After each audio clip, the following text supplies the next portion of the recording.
Good morning to my dear students and welcome to our psychology class. So today we are going to start with the new topic, that is lifestyle and also coping and some strategies to cope.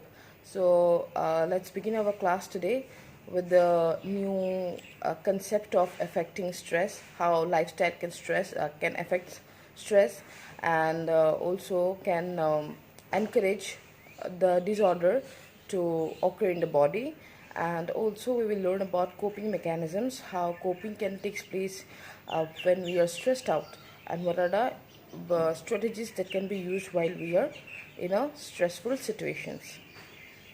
Very good morning to my dear students and welcome to our psychology class. So in the last class we discussed about how stress affects our immune system. So we studied about the psychoneuroimmunology, which is known as the connection between, or it studies the connection between the brain, the mind, and the immune system. So now we will know what is the what how lifestyle can affect our stress. So stress can lead to unhealthy lifestyle or health damaging behavior. Lifestyle is the overall pattern of decisions and behavior that determine a person's health and quality of life. So students, you already know what kind of lifestyle we are living right now, or this era. We are so busy over technology. We are so busy over our own social world, that we don't get time for the or we can say the we time which we need, which we should spend. We are more focused on watching TV, or doing Facebook or WhatsApp or whatever it is, because it's needed anyway. But we are not doing the effective things like yoga or meditation or running for 30 minutes, because what happened, we are so busy that we don't get time also. It's the first drawback. And lifestyle is also a pattern which will actually affect your health, and also it will cause a lot of stress. So stressed individual may be more likely to expose themselves to pathogens which are agents causing physical illness. So when we are stressed, we are more exposed to the pathogens. Pathogens are the causes which or the causes of the illness, right? People who are stressed have poor nutritional habits, sleep less, and are likely to engage in other health risking behaviors like smoking and alcohol abuse. So basically, people who are already stressed, and if they are exposed to the pathogens, they will show some unhealthy lifestyle, like having or behavior like smoking cigarettes, and also drinking alcohol, or you can say abusing alcohol, which is like more than enough when a person consume. So such health impairing behaviors develop gradually and are accompanied by pleasant experiences temporarily. So what happened when people like when they get acquainted with alcohol, they feel the relaxation, and this become very temporary. Sometimes it may get permanent also.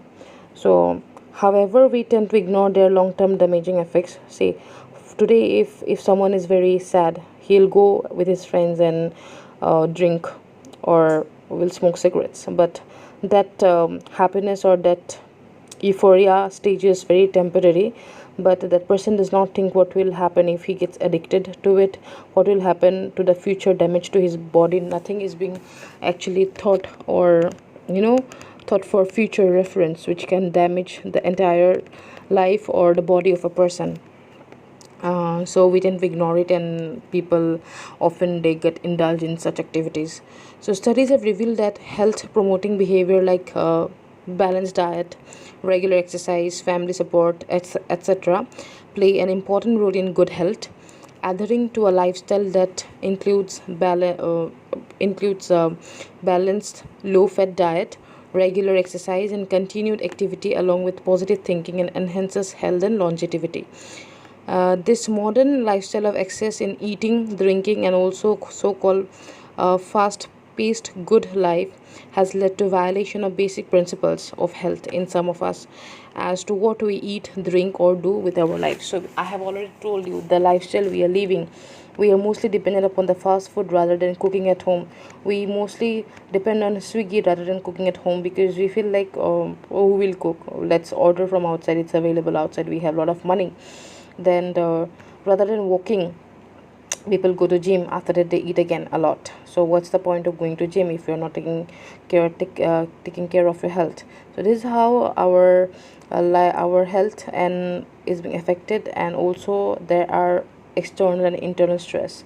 So living a lifestyle with a lot of violating rules of basic principles which are to be carried out by a body, if you do that, and of course your the stress will increase, and of course it will leads to body's wear and tear.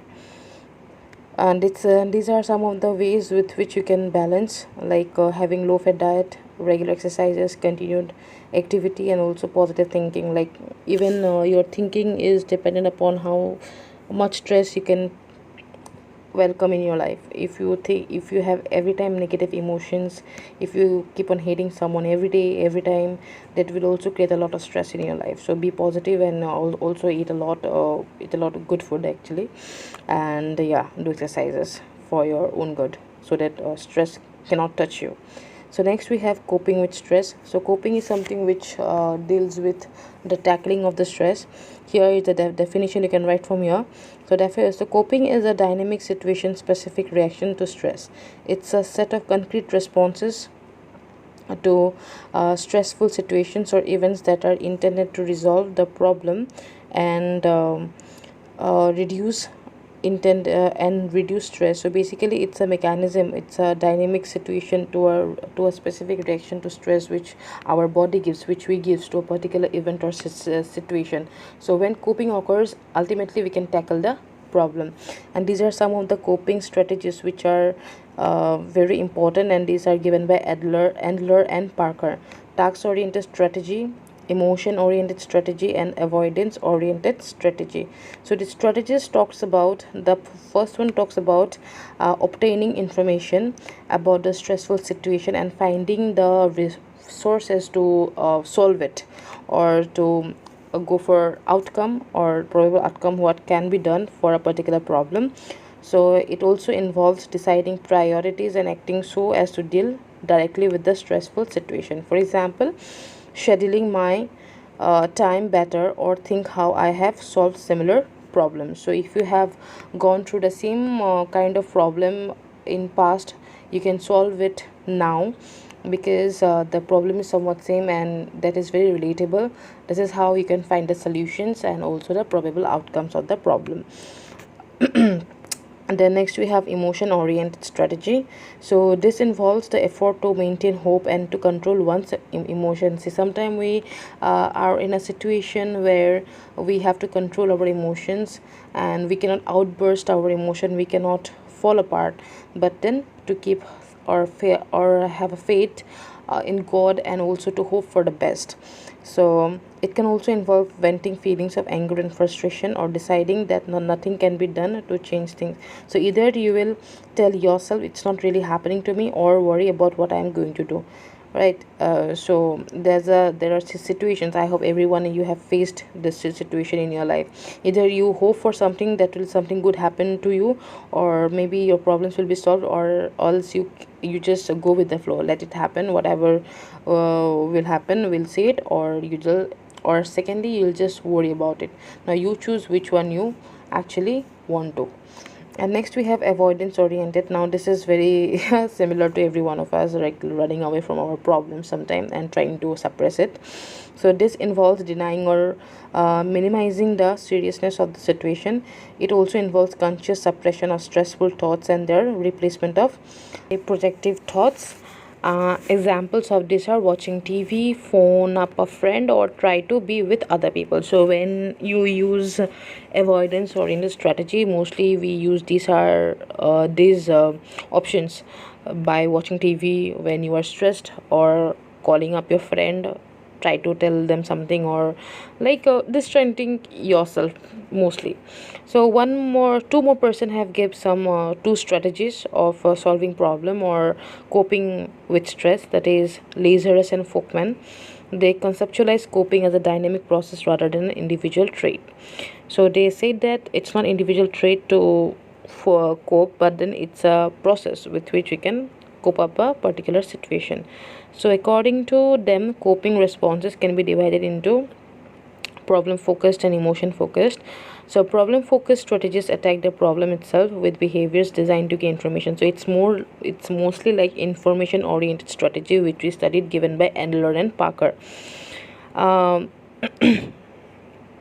they increase the person's awareness, level of knowledge, and range of behavioral and cognitive coping options.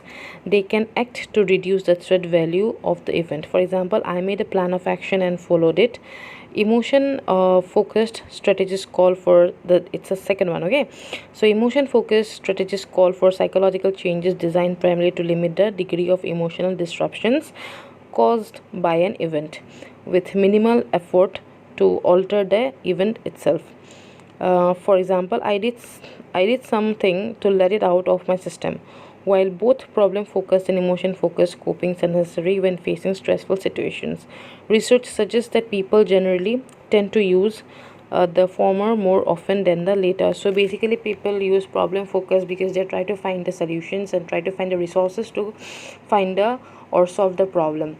And also emotion focus is something which is used later. First of all, people go for solving the problem, later they see the emotional setback for a particular problem.